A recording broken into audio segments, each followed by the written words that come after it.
정진석 비대위원장이 국정감사가 끝나는 대로 당협의 당협위원장 선출을 위한 조직 강화 특위를 가동하기로 했습니다.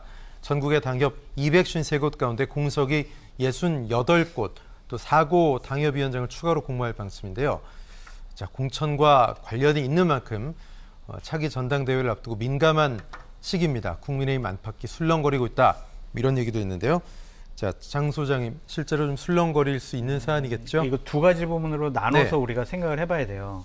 그러니까 사고 당협위원장을 비대위에서 임명을 하겠다. 그런 거 그럴 수 있다라고 생각을 할 수가 있죠. 근데 지금 어떤 것까지 하냐면 기존 당협위원장들도 지난 대선과 지방선거 때 득표율이 생각보다 예상보다 저조했던 곳은 당협위원장을 바꾸겠다. 뭘 열어서 당무감사위원회를 열어가지고 네. 전국 당협에 대해서 조사를 하겠다라는 거예요. 그래서 실질적으로 좀 예상외에 저조한 득표를 나온 데는 바꿔버리겠다. 누가 대상이냐? 유승민 계열, 이준석 계열이 아니냐. 그런 지금 여론이 나오고 있어서 지금 비어있는 공석의 당협위원장을 임명하는 것보다 기존 당협위원장들이 상당히 좀 떨고 있다. 반발도 또 만만치 않을 것 같은데요. 실제로 그렇게 일이 터지면요. 반발의 항거 수단이 없어요. 네. 그냥 정확한 데이터로 할 거거든요. 자, 봐라. 대구 경북에서 평균적으로 득표를 봤을 때 이 지역은 A라는 지역은 낮다. 그러니까 이건 좀 바꿔야 된다. 이런 식으로 객관적인 기준을 다 만들 거예요. 네. 반발하기는 쉽지 않을 것 같다라는 좀 생각이 들고, 또 하나는 대통령실에서 비대위 차원에서 이렇게 68곳에 비어있는 곳과 그럼 다 합쳐서 100여 개 넘는 곳에 당협위원장을 바꾸겠다라는 것이 과연 맞는 거냐. 낙하산 임명일 수도 있지 않습니까? 이렇게 되면요. 그렇게 생각을 하지 않는 것 같아요. 일단 현재까지 네. 대통령실의 생각은 뭐냐면, 아니 새로운 당대표가 가서 해야 될 일을 왜 비대위 차원에서 하냐. 네. 비대위는 그냥 현상을 관리해라. 왜 월권을 하느냐, 이런 거거든요. 그러니까 대통령실의 생각은 내가 미는 우리가 생각하는 사람이 당대표가 돼서 2024년 총선 공천을 위한 기본적인 플랫폼을 만들 거야. 그런데 왜 비대위원장 정진석 당신이 왜 해? 지금 이런 좀 반발이 나오고 있는 상황입니다. 예. 그래서 기존 당협위원장들 그리고 새로 바뀌게 될 당협위원장들과 대통령실과 여러 가지 혼란과 갈등이 정진석 비대위원장에게 향할 수가 있다라고 보여집니다. 근데 그 말씀이 사실이라면 정 비대위원장도 귀가 열려 있을 텐데 그 용산의 분위기를 감지하고 또 태도 변화가 있을 수 있지 않겠어요? 지금 정진석 비대위원장은 신났어요. 본인이 뭐가 이제 신났습니까? 비대위원장에서 얼마 있다 날아갈 줄 알았는데 가처분 신청이 기각되는 바람에 본인이 예. 당대표 역할을 하잖아요. 네. 그래서 기본적으로 어떤 생각을 하고 있냐면, 야, 비대위 체제를 길게 끌고 가야 되겠다. 그냥 내년 4월 이후까지 주호영 원내대표가 임기를 마치를 한 5월 달까지 해서 전당대회 열어서 그때 지도부를 다 바꾸는 형식. 그렇게 생각을 하고 있다니까요. 그러니까 본인이 직책을 맡고 있을 때와 맡고 있지 않을 때 마음가짐이 좀 다른 것 같습니다. 예. 그러니까 그러한 부분도 본인은 충분히 대통령을 설득할 수 있다라고 예. 판단하는 것 같아요. 예, 국민의힘 이야기 물어보면 항상 좀 주저하시는데 김성환 평론가 보시기엔 정비대위가 왜 이런 선택을 하고 있다고 보세요? 글쎄요, 지금 장 소장 말씀을 제가 믿기가 좀 쉽지가 않은데요. 제가 미리 들어오기 전에 지금 어떤 일이 벌어지고 있는 거냐 이렇게 물어봤더니 예. 방송에서 내 얘기를 들어라 이렇게 얘기를 하고 있더라고요. 그래서 사실 얘기가 하기가 좀 그런데 네, 지금 처음 들으시는 거예요, 그러니까. 네. 그러니까 제가 생각하기로는 어떻게 대통령실하고 교감이 이루어지지 않은 상태에서 원내 당협위원장을 이렇게 바꾸겠다고 나설 수 있나 이런 생각이 좀 한편으로 들고요.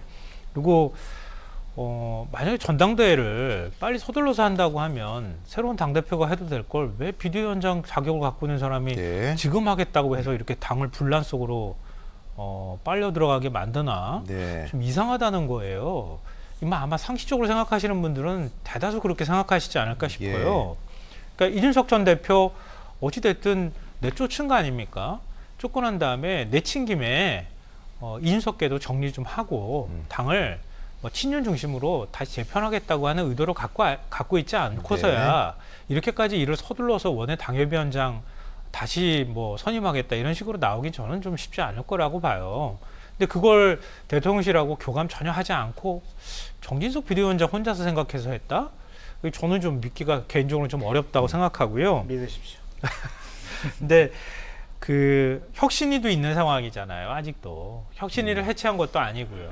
그럼 공천에 대한 기본적인 어떤 지향점이나 방향성도 좀 잡지도 않은 상태에서 그럼 혁신위는 뭐 아무것도 안 하는 조직이 돼버리는 건데 이거 그러면 어떻게 되는 건가? 당내 어떤 의사결정이 어떻게 되는 건가? 이런 생각에 대한 의문도 좀 가질 수밖에 없고요. 네.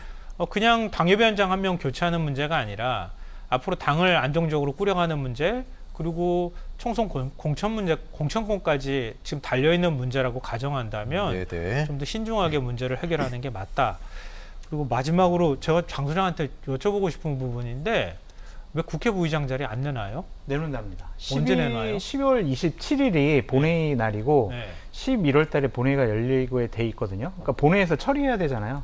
그래서 그때까지 좀 기다린답니다. 정진석 비대위원장의 국회 부위원장 자리요. 네, 국회 부의장 자리 예. 빨리 내놔야죠. 그냥 같이 하고 싶어 하는 것 같은데. 근데 입법국회가 이제 시작이 될 텐데 그 국회 시작되는데 지금 비대위원장 자격으로 말씀하신 걸로 따지면 내년 4월까지 가겠다는 생각인데 그렇게 가는 것은 좀 부적절하다고 생각합니다. 본인 얘기는 11월 초에는 사퇴를 할 거다.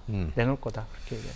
지금 이제 이렇게 되면 관심은 이준석 전 대표 시절에도 사고 당협위원장을 임명을 했었는데 그때 16명 그분들에 대한 교체 여부가 또 초미의 관심사가 될 수 있죠.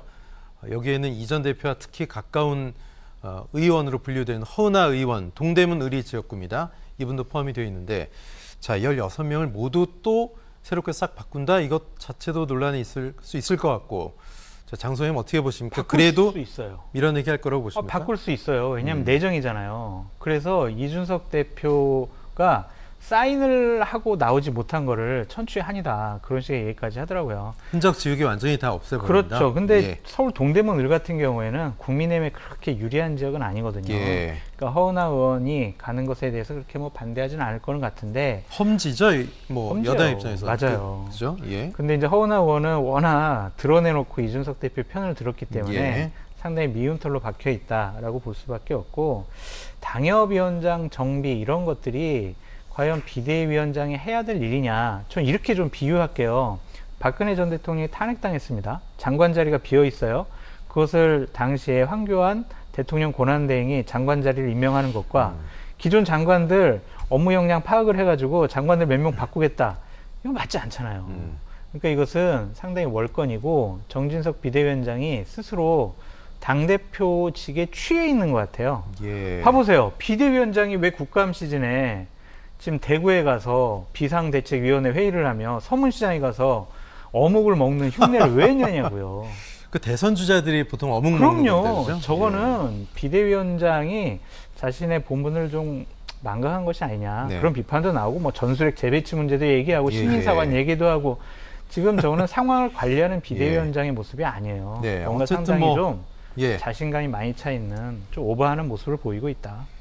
이 당협위원장 뭐 공모 논란이 계속되다 정진석 위원장이 오늘 비대위 회의 끝나고 기자들을 만났습니다. 비대위에서 논의된 바가 없다 말을 좀 아꼈는데 자, 일각에서는 전당대회가 끝나고 새 지도부에 당 운영과 조직을 맡겨야 한다. 역시 이런 지적이 계속 나오고 있는데 이게 일반적으로 보는 시선 아니겠습니까? 네, 맞습니다.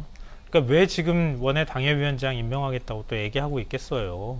그리고 윤석열 대통령이 지금 이제 원외 당협위원장들 만나가지고 뭐 같이 만난다는 얘기도 하고 있는 상황이잖아요. 근데 왜 그러겠어요? 그러니까 새로운 당대표 선거 남겨놓았기 때문에 그런 거 아니겠어요? 그러니까 전당대회 앞두고 있는 상황에서 당을 장악력을 높이겠다고 하는 의도로밖에 해석이 안 된다는 거예요. 그러니까 예를 들면 지금 뭐 유승민 전 의원에 대한 지지세도 적지 않은 상황이고 또 국민의힘 지지율도 떨어져 있고 대통령 지지율도 뭐 지금 30% 턱걸이라고 해도 과언이 아니란 말이에요. 그러니까 이런 상황 속에서 국민의힘의 내부 역풍이 불기 시작하면 그러니까 뭐 당대표가 될 정도 수준까지는 아니더라도 유의미한 득표를 누군가가 기록한다고 하면 당내 분란이나 내용은 끊임없이 지속될 수밖에 없다.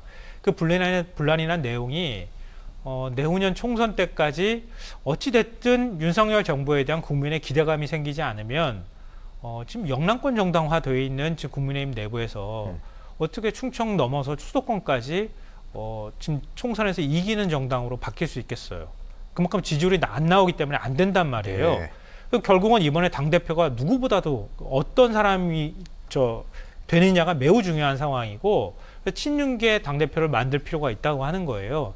그래서 일사불란하게 당을 정리하고 당이 흔들리더라도 최소한 친윤계의 어떤 영향력이나 이런 것들이 대통령의 영향력이 떨어지지 않도록 당을 꾸려나가겠다고 하는 긴 전략을 가지고 움직이는 거라고밖에 볼 수 없거든요. 또 그러니까 앞서 제가 말씀드렸던 것처럼 정진석 비대위원장이 당협위원장 교체하겠습니다 이렇게 나오는 게 납득이 안 된다는 거예요. 그러니까 그런 긴 그림을 갖고 움직이는 거라고밖에 해석이 안 되기 때문에 저는 한편으로 뭐 대통령이 집권 여당에서 영향력을 행사하고 싶은 욕심은 알겠지만 그러기 전에 대통령 스스로가 리스크 안 만드는 일부터 하는 게 순서가 아닐까 하는 생각을 해봅니다. 예. 자, 알겠습니다. 시간 관계상 두 분과는 말씀 여기까지 나누도록 하겠습니다. 김사환 평론가, 장성철 소장님 고맙습니다. 안녕하세요.